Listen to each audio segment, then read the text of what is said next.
Recently, I've been doing a lot of free movement coaching over in my Discord server. You know, I was just doing my thing, coaching one of my members, and towards the end of the session, he said something along the lines of, now that I know how to do these techs, how do I actually implement them in my games?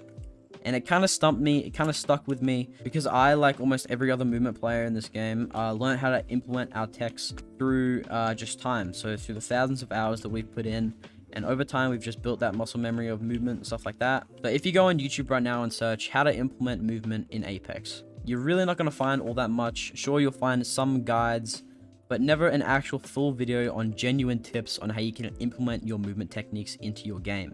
So that's why I'm making this video, kind of just telling you tips that I've learned throughout my 2,000 hours plus of this game, that hopefully new players as well as veterans can at least learn something after watching this video. But before we get into that, let me introduce myself. My name is Eskyja. I post gameplay and informative driven Apex Legends content almost 2 times a week. Haven't really been posting that much, my bad, boys. But I'm looking to change that. I'm starting my grind, boys. I'm starting the grind. So yeah, if you're liking this video so far, just hit that like button down below. And then also, while you're down there, consider subscribing, as it's literally free. Also, if you guys want to chill and come watch me play some Apex live, my Twitch is in the description. Click that, see what's up. I'm probably live right now. So yeah, with all the boring stuff out the way, let's just get into it. So what I've picked up on throughout all my time coaching movement in Apex is, you know, people learn the techs eventually, but they never really implement them into their game, because, you know, we'll learn the techs and then we'll go into some like pubs and I'll watch their screen share or something, and they're not actually implementing the techs that I've taught them into the game. And that can be due to a multitude of reasons, and I'm gonna be telling you those reasons and how to actually break that wall and actually, you know, do the movement techs in the game. So I don't want to waste your time, so I'm just going to start off with the biggest tip that I think is holding players back, is being in the right mindset. So movement is a very mental game. You have to be in the right mindset to do it. You have to be conscious of the movement that you're doing. You have to know when you should do movement. You have to know all this stuff. And that can be really difficult for new players, because they're just learning the game. They've just built up all this time, you know, not learning movement, and now you're telling them to learn a new like mindset. And it's really, really difficult for them, and I can understand that. But if you want to be a movement player, you're going to have to eventually learn this mentality. And there's a couple tips that I can give you to actually get into the rhythm.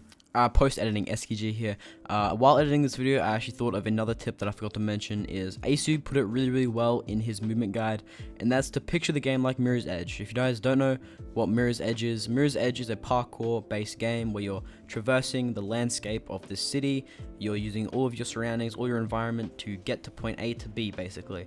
And that's what you have to do in Apex. Now, that might be a little bit difficult, but trust me, the sky's the limit with movement. Get creative with it. Yeah, back to the video. Let's start off with probably the best tip that I've found that really helped me out, is literally going into the firing range, practicing some movement techs. Once you've got the basics down, talking wall bounce, tap strafes, maybe some super glides, literally all you need to do is literally just run around the firing range, keep going, and just doing like parkour. Just make parkour lines. Just freestyling is what I like to call it. So what I'm doing right now, I'm literally just running around. If I mess up a wall bounce, I'm not going back. I'm just always going forwards. So you just need to keep going forwards no matter what. See, I just messed up there. I'm still going. And what this is going to do is it's going to practice your environmental awareness. So with movement, obviously, you're moving really fast when you're using movement. So you're taking in all this information at once, and it can be a bit overwhelming.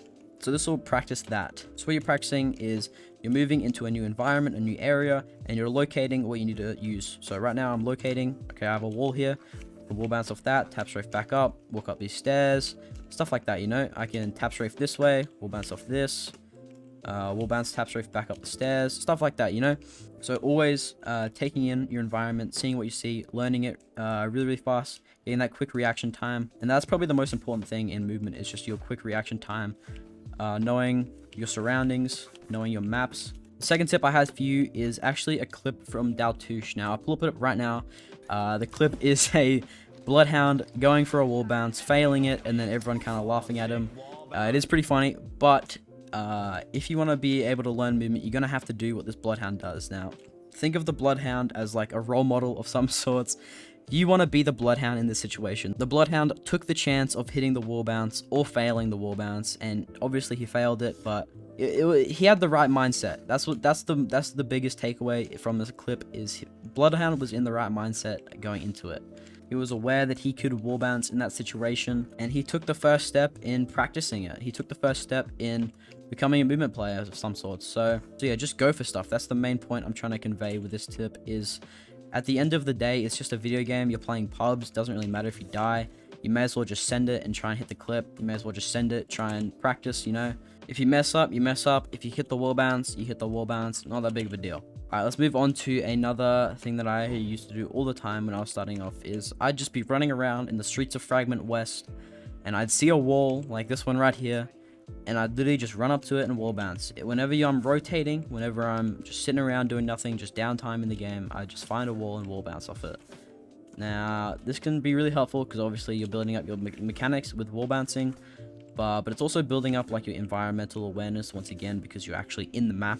You have map knowledge. Okay, so that I can wall bounce off that wall. You know what I'm saying? Also is various situations. So you'll see it all the time in my stream. If you come by my stream, you'll see me do it all the time. Is I'll find a movement specific spot where I can be like, okay, I can outplay someone in this spot, and then I'll practice it for like 3 or 5 minutes. Oh wait, that could be sick. Wait. Oh hey, nah, that's. So say if I'm just running along and I'd be like, oh okay, this wall's here. I never knew this wall was here. Maybe I can outplay this somehow. I'd literally just sit here and practice it for like 5 minutes, just so when I'm actually in that situation, I know that I can do that. If you know what I'm saying. So it sounds kind of dumb. You'll look a bit weird. It's but you have to do it. Next tip is map knowledge. Now map knowledge plays a really big part in movement. That's why all the movement players that are cracked have played this game for like 5,000 hours. It's because they know the map. Like that's the end of the day. They know the map. They know what they can do when they can do it. I'll pull up a clip right now, an example of Fade, how he knows streamer building like the black of his fucking hand. So right now he jumps off the side of this building knowing that there's a window there that he can shoot through. Being able to tap strafe, being able to wall bounce is not going to immediately classify you as a movement player. You have to play this game for like thousands of hours before you can like truly understand the map knowledge you need to be able to, you know, implement them. So yeah, obviously these tips are going to help a little bit, but at the end of the day, it's all going to come down to time. But if you follow tips 1 and 2, you should be pretty chill. Yeah, that's basically all the tips I have for you guys. If I find any more tips, I'll post them in the comments or in my Discord server, either one. If you have any questions or queries, hit me up with a comment down below or a DM on Twitter or Discord. All the links and stuff will be in the description. Hope that you guys learned something new in this video and you took something away from it. I'm just trying to give you guys the tools you need to be the best player that you can possibly be. Any feedback and constructive criticism is appreciated in the comments down below. Thank you for watching. Peace out.